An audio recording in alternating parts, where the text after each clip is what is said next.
И сегодня у нас очень важная тема для обсуждения – это будущее месторождение GTMTO, а также те лица, которые стали героями последних нескольких дней в новостях, в постах президента Сатыра Джапарова и все, что с ними связано. Ну, прежде чем мы начнем беседу, я хочу с вами познакомить моих гостей. И зовут их очень просто. Это предприниматель Ильгиз Шаменов. Добрый день, спасибо за то, что вы пришли к нам.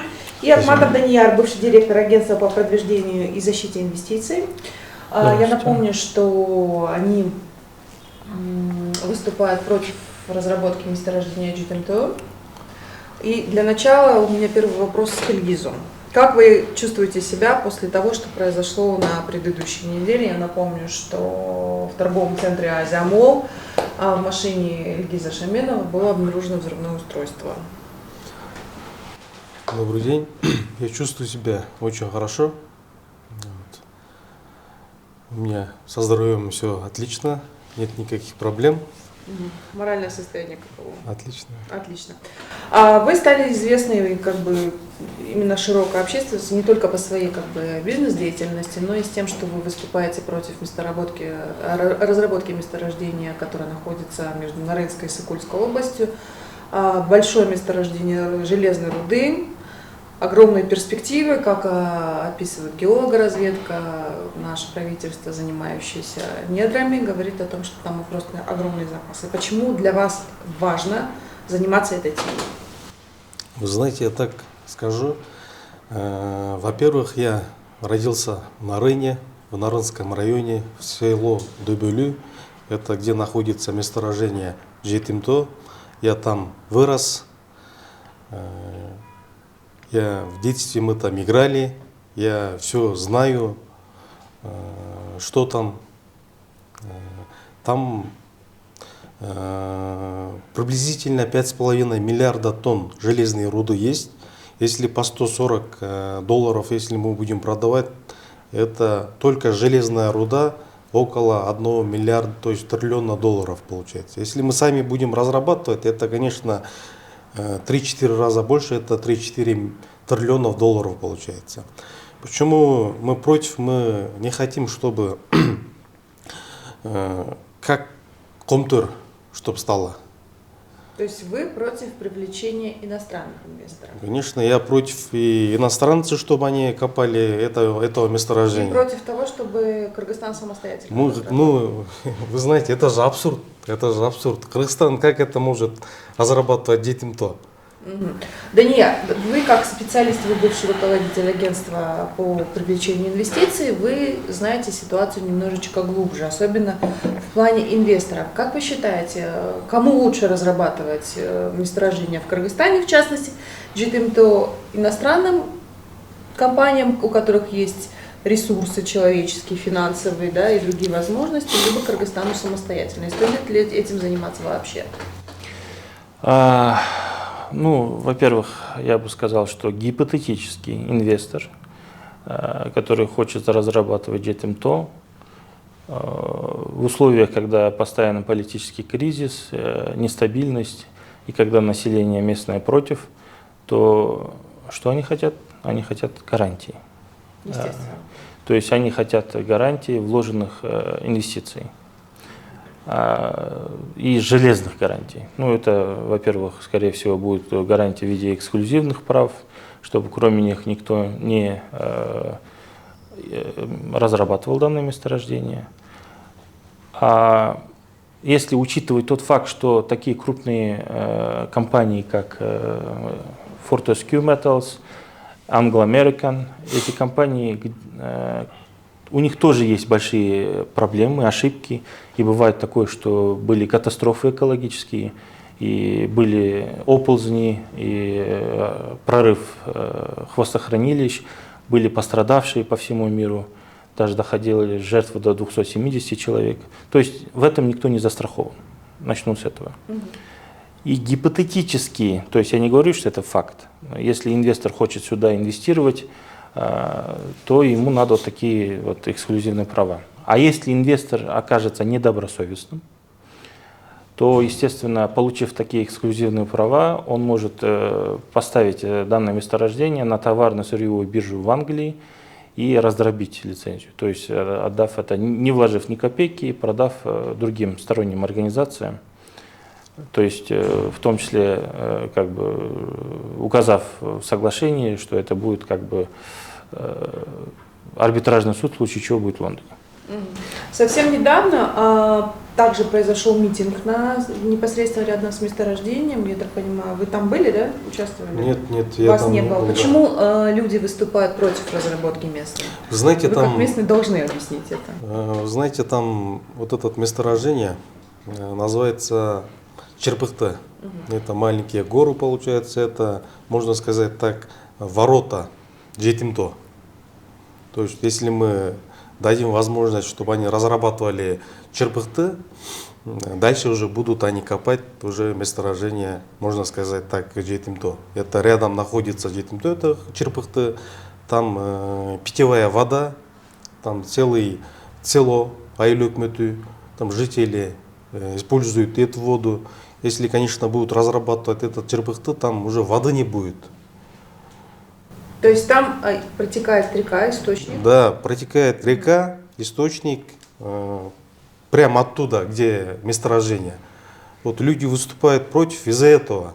Они не хотят из-за, например, там, копать 4, там написано 4 тонн золота. Из-за 4 тонн золота, потерять там воду экологическую чистую. А как дальше люди будут жить? Поэтому, естественно, они, конечно, против, да? Там не только это село, по всей территории Кыргызстана там люди звонят, и все они пишут, что все народ, практически все они против. А только те, кто поддерживает, чтобы разрабатывали Жетимто, это, конечно, фейки, троллы или, как сказать, сторонники нынешней власти, можно сказать так. То есть вы, получается, таким образом вступили в конфронтацию к нынешней власти. То есть у вас две противоположные точки зрения, но президент Садыр Джапаров говорил, что сейчас не идет разговор о разработке Жетимто инвесторами. Если Кыргызстан и будет заниматься этим месторождением, то будет это делать самостоятельно. То есть вроде цель у вас одна, почему тогда вы являетесь по разные стороны? Вы знаете, президент говорит, что мы будем разрабатывать сами. Но я считаю это просто абсурдом. Потому что у нас нет денег, во-первых. Теңиз Бөлтүрк сказал, чтобы разрабатывать Жетимто как минимум 2 миллиарда долларов нужно. Откуда у нас деньги? Вот недавно депутат Джор Кеңеште он выступил. Он говорит, я буду обеспечивать, я купил вот столбы, давайте установите, говорит, он в ЖК выступает. А там Досхул, вот этот министр энергетики, он сидит, и он говорит, там, у нас соляры нету, говорит он, бензин, ГСМа нету, говорит. Откуда деньги? 2 миллиарда, это как минимум. Чтобы разрабатывать Жетимто, там должна быть инфраструктура. То есть там дороги не позволяют, чтобы техника проезжала, там, во-первых, мосты там не позволяют, там деревянные мосты. А там, видите, там большие реки Нарын. А там нужна инфраструктура, ГЭС, большой ГЭС нужен, чтобы разрабатывать Жетимто, это железная руда. Откуда строится? Даже зимой на мое форелевое хозяйство там электроэнергии не хватило. Вы знаете, подогревали все. А откуда? Там большой ГЭС нужен, не только мини-ГЭС, а там огромный ГЭС нужен, чтобы это золото одно, а именно разрабатывать этот железную руду, там нужны большой огромный ГЭС. Давайте я добавлю интересный факт. Вот там говорят, сначала, когда выступал Садыр Нургоджоевич, он говорил, что можно вот так копать железную руду и прямо отвозить это в Китай. Другие источники говорят, что там руда очень бедная, 30%. И чтобы нельзя просто копать, это будет экономически нецелесообразно, ее надо обогащать, довести процент до 60%. То есть идет процесс электролиза, это очень большой вред экологии. И вот эту 60% руду надо отвозить, естественно, в Китай, больше у нас нет рынков сбыта, и там уже перерабатывать. В случае переработки непосредственно здесь, производство наладить готовой продукции, то там нужны космические просто мощности, минимум 200 мегаватт электроэнергии, а тоже ГЭС на уровне Токтогульской ГЭС. Это больше 200 мегаватт, это 1000. Ну, вообще инвесторы были заинтересованы в этом месторождении? Оно обсуждалось, когда вот предлагали планы по вкладыванию денег? Инвесторы приходили, были, но тут все заканчивалось на уровне переговоров, потому что там или требовали большие условия, которые были для нас нецелесообразны, в том числе вот эти эксклюзивные права. То есть это для нас это невыгодно. Вот, допустим, если этот инвестор, грубо говоря, получит эксклюзивные права, у него есть два варианта. То есть один из таких нехороших вариантов, если он передаст эти права другой стороне, в частности, допустим, тому же Китаю. А Китай может в случае, там, если местное население будет возникать, они могут протокол защиты своих активов пустить. То есть это последствий много различных. Это как в фильме «Доктор Стрэндж», там различные вариации, вариантов. И в этой игре мы будем всегда проигравшей стороной. То есть у них есть хорошие юристы. И в этом случае нашему государству мы посоветовали немножко с осторожностью отнестись в переговорном процессе. А вот у меня такой вопрос. Мне кажется, это мое субъективное мнение, что сейчас вопрос слишком политизирован, особенно в свете произошедшего с вами, в свете задержания Рызы, 19-летнего блогера, который сейчас находится, да, в СИЗО. Почему так происходит? Почему власти не любят критику, не любят высказывание мнения? Давайте С чем это связано? я вам вот так отвечу. У меня вот нашли, получается, вот боевую гранату. Ну, подробности, конечно, я не могу говорить, так как я подписал о неразглашении, поэтому подробностей не могу говорить, но... Ну, согласно решению Конституционного суда вы можете отказаться. Я вообще 3 раза... У меня 3 варианта получается. Это я связываю с Жетимто, когда я начал выступать, критиковать власть. Когда это непосредственно? Ну вот где-то уже, когда поехал вице-премьер-министр Эдиль Байсалов в Нарынскую область, где находится месторождение Жетимто, он когда выступал, что будем разрабатывать Жетимто. И в то же время премьер-министр, председатель кабинета министров, когда он назначил губернатора Нарынской области, тоже сказал, что пришло время разрабатывать месторождение. Вот. После этого мы начали активно выступать, критиковать, чтобы они не разрабатывали. Как я начал выступать, уже началось гонение, начали проверки моему бизнесу. Вот. Как буквально, часто к вам приходили? Я так скажу, на данный момент в день приходят уже 2-3 проверок. Каких ведомств? Вот.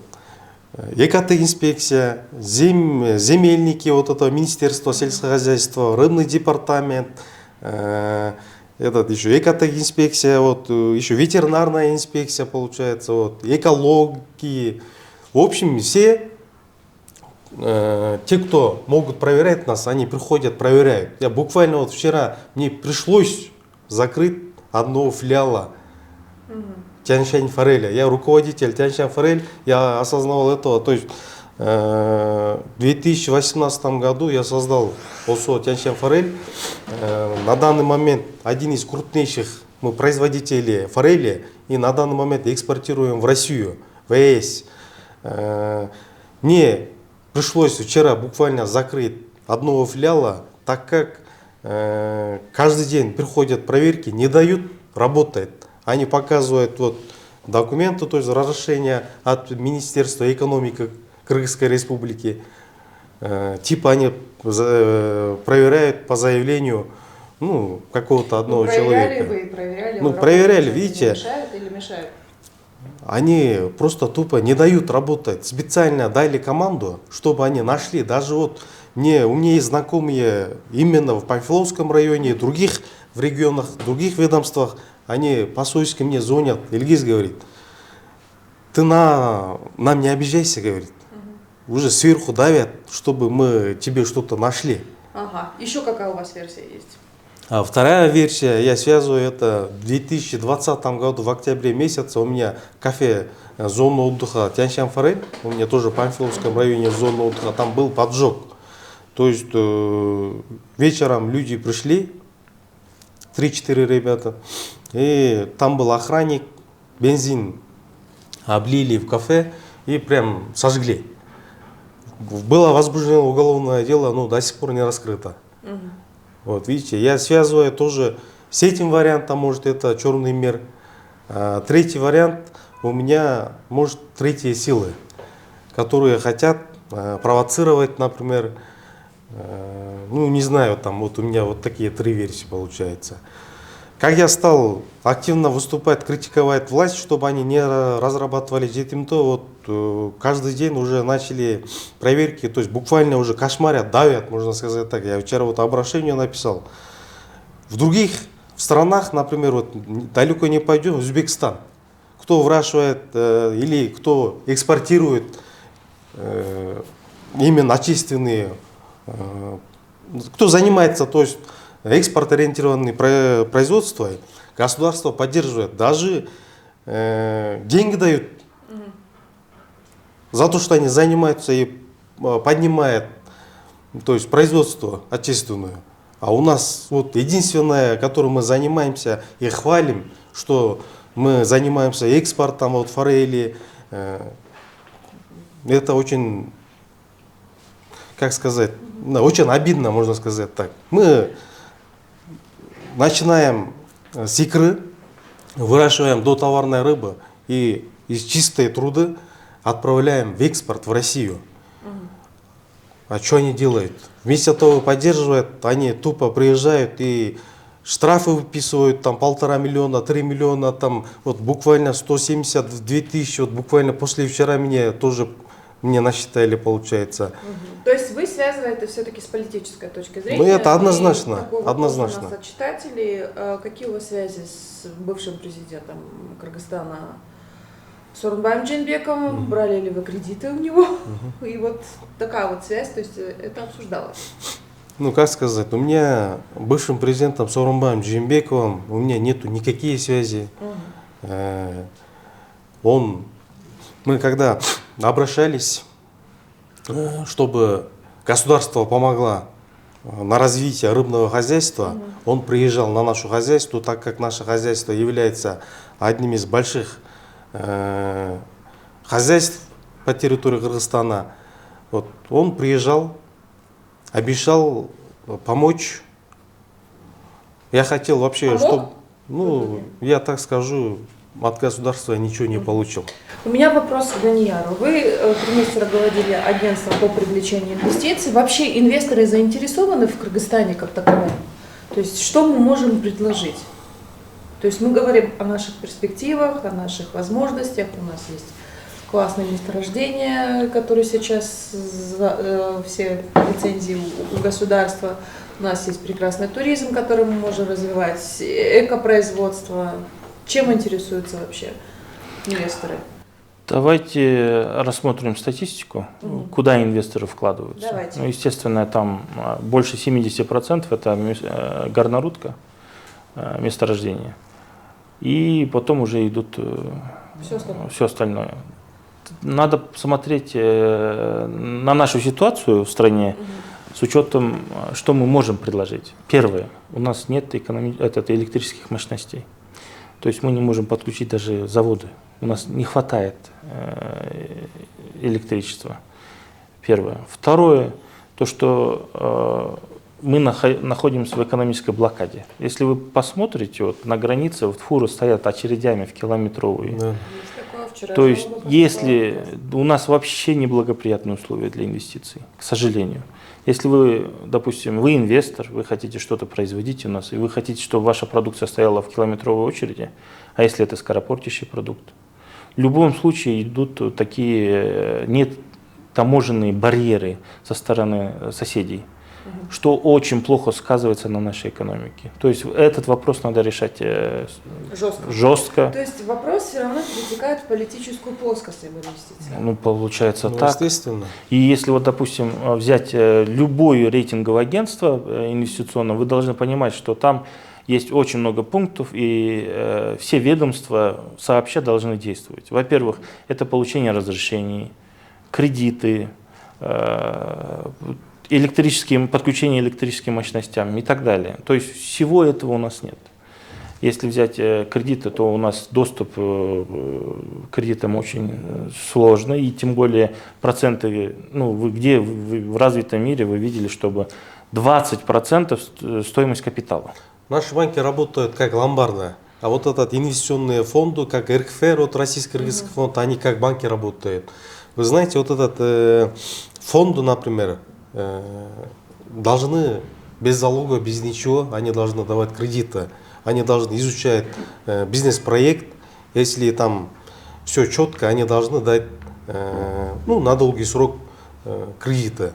У нас, большому, к сожалению, у нас нет так вот. Банки, даже государственные банки работают как ломбарды. Залог есть, дают кредиты, залога нету, не дают. Процентная ставка большая, 18-20%. Но я не отрицаю, я получал кредит. Но Где? в Айлбанке. В Айлбанке. Ну там, вы знаете, там 18% я оплачиваю на данный момент. Давайте вернемся к GTMTO и к его вот этой вот шлейфу, который длится уже по сегодняшний день. Садыр Джапаров написал большой пост, посвященный, мне кажется, в том числе и вам. Да. Вы поняли, да, там какой был акцент сделан. С какими утверждениями из этих заявлений вы согласны, а с какими нет? Ну, Даниил, давайте начнем с вас. Ну, я не согласен, что существуют какие-то лжепатриоты. Ну, как Садыр Нурлыджоевич раньше говорил, что он будет воспринимать критику адекватно. Я думаю, я верю в это. Почему? Потому что, может быть, этот человек, который критикует, специалист хороший, он может понимать, к чему это приведет. Ну, если это как бы не затрагивает его личность, эта критика, то есть она аргументирована, конструктивна, почему бы и нет выслушать этих людей? То есть надо выслушать все варианты. Мы не враги. И у нас такие же цели, как у Садыра Нурлыджоевича. Мы хотим развития нашей страны. Мы хотим, чтобы инвесторы приходили к нам. Мы работаем. Вот, допустим, у Ильгиза появилась вот программа, по которой он хочет двигаться дальше, как развивать Нарынскую область. И в частности, у него есть еще бизнес-планы, готовые с инвесторами по этой программе. Как вы предлагаете развивать Нарынскую область? Это второй вопрос, да, и вот по поводу поста. Ответьте, пожалуйста, с чем вы согласны, а с чем нет? С президентом абсолютно не согласен. Он называет нас лжепатриотами. Когда-то в 2016 году, когда Атамбаев дал разрешение о разработке Джири в Таласе, я помню, как Садыр Нурлыджоевич Джапаров на своей страничке написал пост, чтобы жители Таласской области выступали, чтобы они были против, чтобы не разрабатывали, что это будет экологическая катастрофа. Получается, он сам, что ли, лжепатриот? Лжепатриот там был в 2016 году. Вот. Просто ответ такой, да? Если он считает нас лжепатриотами, он глубоко ошибается. Вы верите обещанию о том, что не придут инвесторы? То есть там черным по белому написано, что инвесторов пока не зовут. Если будет разработка, то будет самостоятельно. Ну, учитывая ситуацию, то, что население против, я думаю, что инвесторы в этом не будут заинтересованы. Им это не интересно, только под какие-то бешеные гарантии. Но на это, я думаю, что наше государство не пойдет. Ну, самим разрабатывать, ну, если вы поймете, ну, надо учитывать как бы тот факт, что мы имеем. То есть взять Кумтор, мы взяли, разработали, и что в результате у нас там произошло вот эта трещина и как 500 гектаров цианита. Цианита и так далее. Ну, или взять Каракече, там постоянно то гора рушится, то оползни. то дорогу Мы закроют. не можем разрабатывать вот это гаргиче. Ну, карагиче это такой самый простой, это его надо Открытый способ. скопать, забрать Да. и просто учитывать некоторые особенности. Вы сказали, есть у вас программа развития Нарынской области. У нас считается это достаточно таким бедным на инвестиции регионом, да, то есть там, где он дотационный, особенно горная часть его. Каким образом можно развить? Вы знаете, Создать я так скажу, они ссылаются, что жители Нарынской области там бедные, у них нет возможностей, и для этого, чтобы поднять экономику Нарынской области, надо разрабатывать детимто. На данный момент разрабатывается месторождение, которое находится в Нарынской области в частности.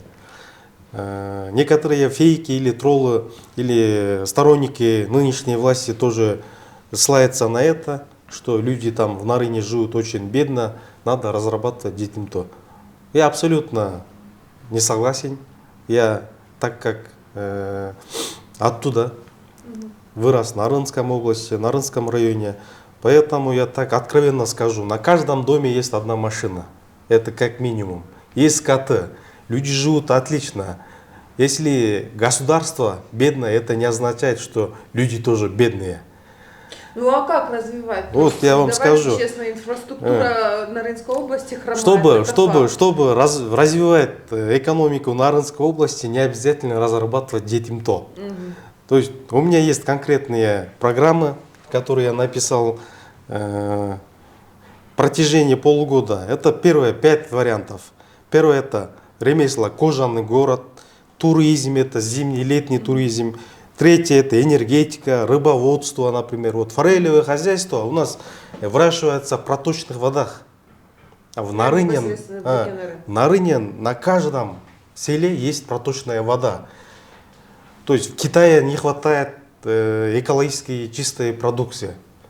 В России не хватает форели. Они заранее приезжают, заранее деньги дают и забронируют. То есть там, почему мы не можем экспортировать, когда есть возможность, когда есть покупатели? Почему мы не можем развивать рыбоводство? У меня еще в Нарыне именно частично жетимто, там растут лекарственные травы. Лекарственные травы дорогие. Мы же можем с этим заниматься. И шестое это минеральная вода.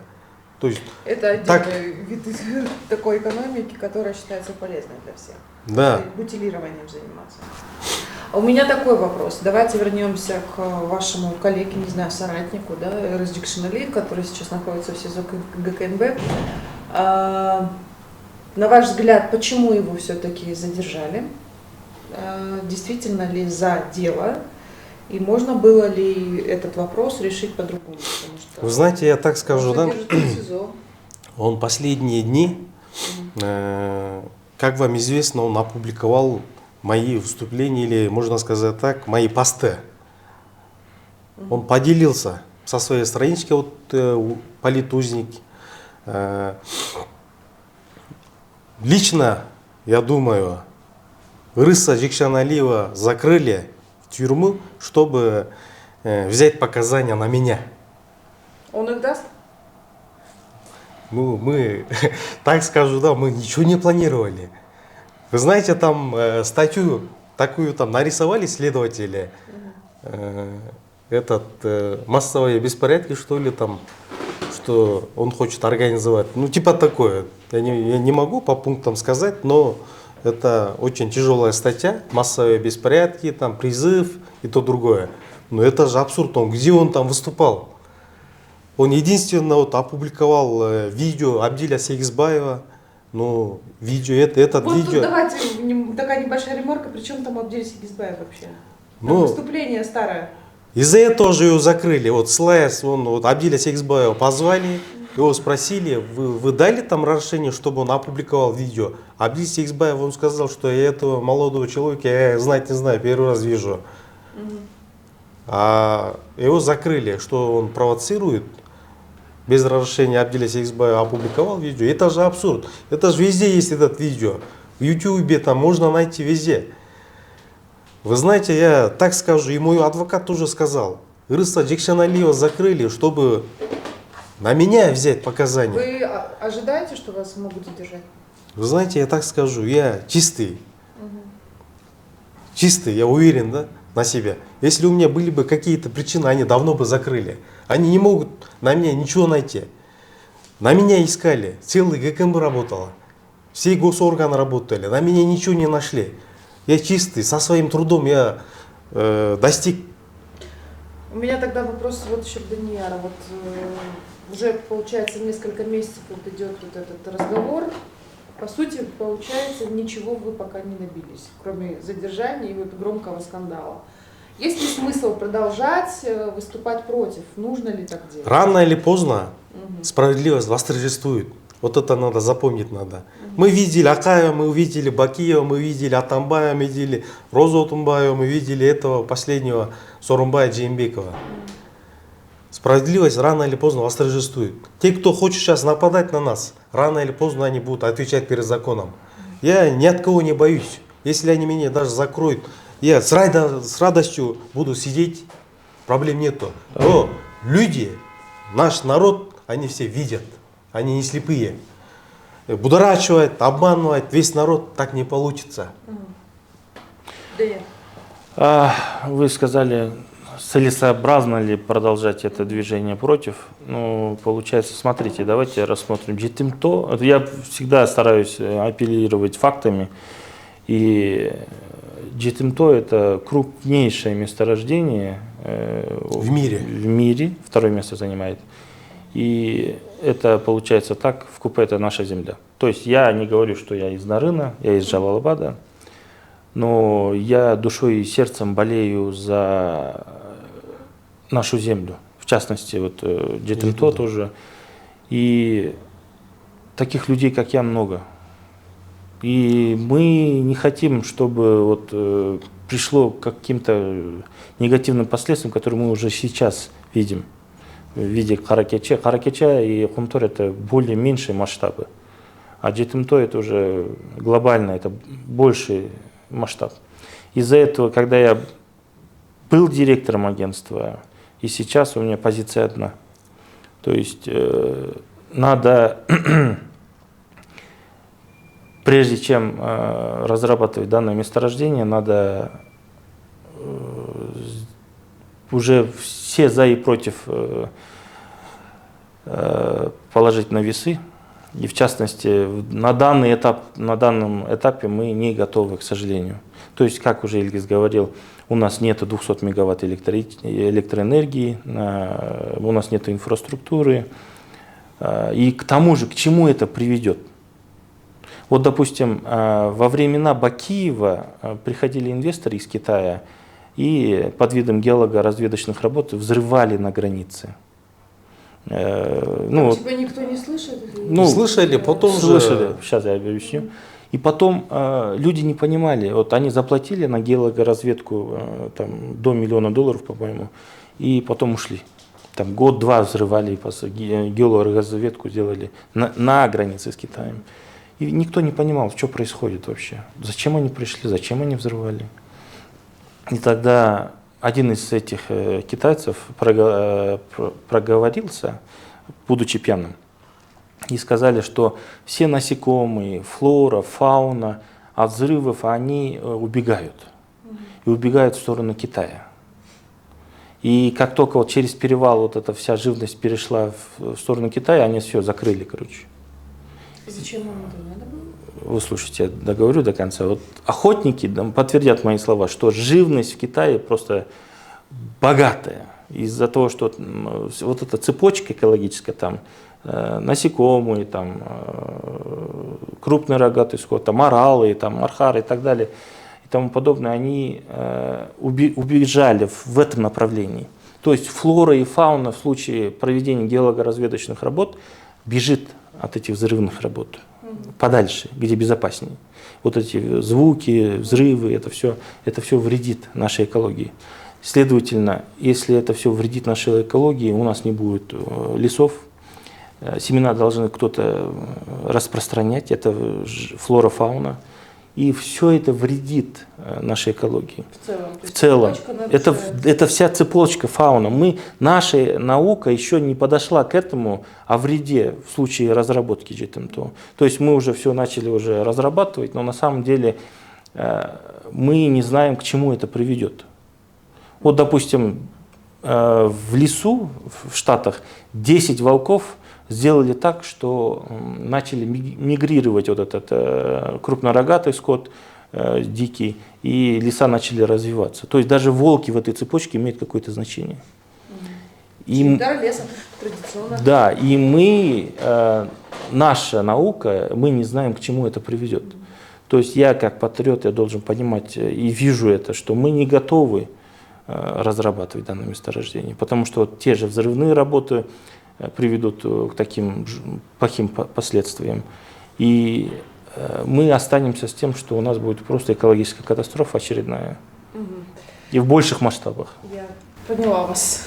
Ну, надеюсь, что у нас такого не произойдет, что все наладится. Между активистами и властью будет найден консенсус. Мы, конечно, всегда это будем освещать. Спасибо большое за интересную беседу. И я напомню, что у нас был в гостях предприниматель Ильгиз Шаменов и Акматов Данияр, это бывший глава агентства по привлечению инвестиций. Спасибо за интересную беседу. Спасибо. Со своей стороны я хотела бы поблагодарить за то, что вы смотрели наш эфир. Обязательно подписывайтесь, можно его пересмотреть, мы сейчас его все зальем. Подписывайтесь на наши каналы, мы есть везде, социальные сети. И помните, что Кактус Медиа любит вас.